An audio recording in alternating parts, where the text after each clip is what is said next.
26. septembra 1983, 15 minút po polnoci, prijal Stanislav Jevgrafovič Petrov, ruský príslušník protivzdušnej obrany Sovietskeho zväzu, na radarovej základni Sepurchov 15, vzdialenej 90 km od Moskvy, správu o jadrovom útoku na Sovietsky zväz. Mal okamžite podať podnet na odvetný jadrový útok, keďže v tom čase boli vzťahy medzi Ruskom a USA veľmi napäté.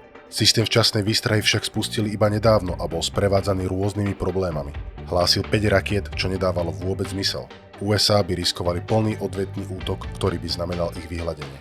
Začal preverovať rôzne zdroje, čím sa ubezpečil, že sa jedná o falošný poplach. Zabránil teda jadrovej katastrofe, ktorá by mala dopad na celý svet. Najprv bol za tento skutok pochválený, neskôr sa však stal nepohodlným, pretože odhalil chybu v systéme, na ktorom pracovali poprední ruskí vedci, a v roku 1984 odišiel do predčasnej výslužby. Dožil sa 77 rokov.